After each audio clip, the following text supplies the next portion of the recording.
எல்லோருக்கும் வணக்கம். நான் உங்கள் டாக்டர் பிள்ளை. இன்னைக்கு ரொம்ப முக்கியமான விஷயம் பார்க்க போகிறோம். என்ன தெரியுமா?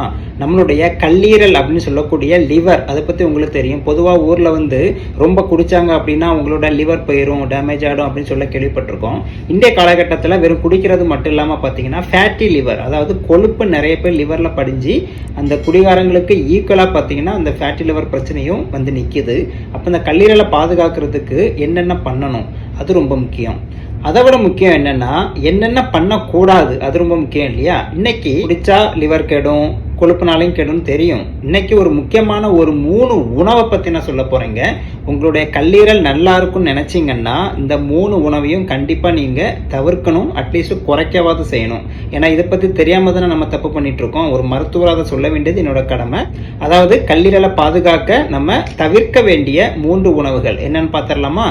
முதலாவது பார்த்தீங்கன்னா சுகர் ப்ராடக்ட்ஸ், அதாவது இனிப்புன்னு சொல்லும்போது நிறைய வகை இருக்குங்க.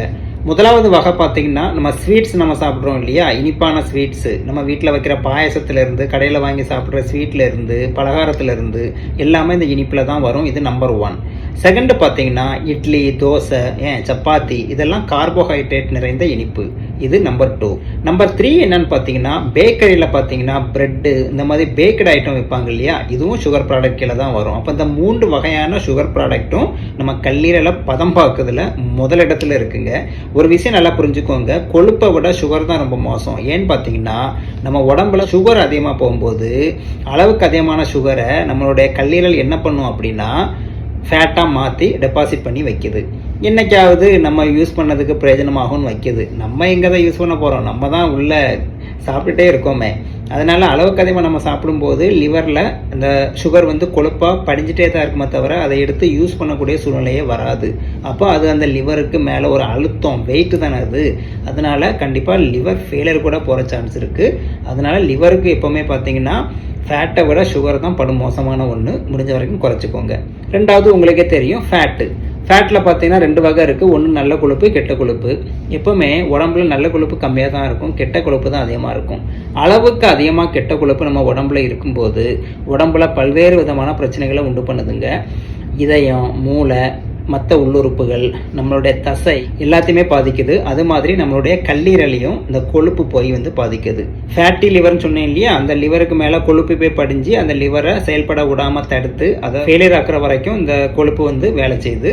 பொதுவாக அந்த ஃபேட்டி ஃபுட்ஸ்ன்னு பார்த்தீங்கன்னா உங்களுக்கு தெரியும் இல்லையா? ரெட் மீட்னு சொல்கிறோம் இல்லையா? அந்த பீஃப் ஆகட்டும், மட்டன் ஆகட்டும், அப்புறம் போர்க் ஆகட்டும், இதுல எல்லாம் பார்த்தீங்கன்னா கொழுப்பு அதிகமாக இருக்குங்க. முட்டையோட மஞ்சள் கருவில் இருக்குது. இதோட மோசமான விஷயம் என்ன தெரியுமா? இந்த ஃப்ரைடு ஃபுட்ஸுங்க. நம்ம ஒரு சாதாரணமாக ஒரு நான்வெஜ் சாப்பிட்டா கூட அதில் ப்ரோட்டீன் நம்ம உடம்புக்கு கிடைக்குது. ஆனால் அதை தேவையில்லாத கண்ட ஆயிலில் பொரிச்சு ஃப்ரை பண்ணி சாப்பிட்றது, ரொம்ப குழம்புக்கு ஆயில் ஊற்றி சாப்பிட்றது. இப்போ கிரில்லு கூட என்னென்னா சுட்டு சாப்பிட்றது தான் கிரில்லு. அதுலேயே இப்போ ஆயில் ஊற்றி டேஸ்ட்டுக்காக பண்ண ஆரம்பிச்சிட்டாங்க. ஃப்ரெஞ்ச் ஃப்ரைஸ் ஆகட்டும், எல்லாமே பார்த்தீங்கன்னா கொழுப்பு நிறைந்த உணவுகள். அதை கொஞ்சம் முடிஞ்ச வரைக்கும் தவிர்க்கணும். கல்லீரலை டேமேஜ் பண்ணுறதுல 3வது இருக்க ஃபுட்டு என்னன்னு பார்த்தீங்கன்னா சால்ட்டி ஃபுட்டு. சால்ட்டி ஃபுட்டுன்னு சொல்லும்போது உங்களுக்கு தெரியும், உப்பு இல்லாத பண்டம் குப்பை இல்லைன்னு சொல்லுவாங்க. அது அந்த காலம், நல்லா உடல் உழைப்பு இருந்த காலம். இப்போ உப்பை கொஞ்சம் குறைச்சி சாப்பிட்றது ரொம்ப நல்லது. ஏன்னா உப்பு சோடியம் குளோரைடு உடம்புல என்ன பண்ணுதுன்னா வாட்டர் ரிட்டென்ஷன் சொல்லக்கூடிய நீரை உள்ள பிடிச்சி வைக்கக்கூடிய உள்ள ரத்த குழாய்களில் தண்ணியை ரொம்ப ஓட ஓடாமல் பிடிச்சி ரீடென்ஷன் பண்ணும். அதாவது என்ன மீனிங் அப்படின்னா உடம்புல தண்ணியை பிடிச்சி வச்சு அங்கங்கே வீக்கம், அங்கங்கே நம்மளுக்கு கண்ணு பக்கத்தில் கை கால்லாம் வீங்குது இல்லை? இதுக்கு காரணம் உப்பு அதிகமாக இருக்கிறது தான். இதனால என்ன ஆகும்னு பார்த்தீங்கன்னா ரத்த ஓட்டம் கொஞ்சம் குறைஞ்சி பிபி அதிகமாகிடும்.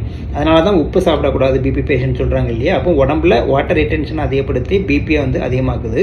பொதுவாக பிபி அதிகமாகும் போது பார்த்தீங்கன்னா ரத்த குழாய் வழியாக தான் எல்லா உறுப்புகளுக்கும் நியூட்ரிஷன் கிடைக்குது. அப்போ லிவருக்கு போகக்கூடிய ரத்த குழாய்கள்லேயும் இந்த பிரச்சனையினால பாதிப்பு லிவர் இதனால் பாதிக்கும். இப்போ பிபினால உங்களுக்கு ஹார்ட்டு, மூளை மட்டும்தான் இல்லைங்க, லிவரும் பாதிக்கும். அப்போ நான் சொன்ன இந்த 3 வகையான உணவு, முதல்ல என்ன பார்த்தோம்? சுகர் அந்த மாதிரி உணவு. 2வது கொழுப்பு நிறைந்த ஃபேட்டி ஃபுட்ஸு.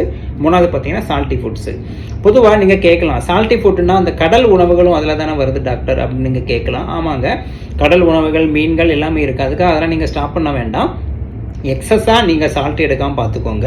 கடல் உணவுகளையும் பார்த்தீங்கன்னா வாரத்துக்கு 1 நாள் 2 நாள் சமைச்சு சாப்பிடலாம், ஒன்றும் பிரச்சனை இல்லை. அதில் ரொம்ப சால்ட் போடாமல் பார்த்துக்கோங்க. லிவர் பிரச்சனை உள்ளவங்க அறவே தவிர்க்கணும். லிவர் பிரச்சனை வரக்கூட நினைக்கிறவங்க கொஞ்சம் கொஞ்சம் தவிர்த்தா போதும்.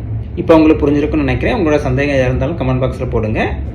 முக்கியமாக எல்லாருக்கும் ஷேர் பண்ணுங்கள், லைக் பண்ணுங்கள், சப்ஸ்கிரைப் பண்ணுங்கள். மீண்டும் அடுத்த வீடியோவில் சந்திக்கலாம். நன்றி, வணக்கம். லிவரை, கல்லீரலை பாதுகாப்போம்.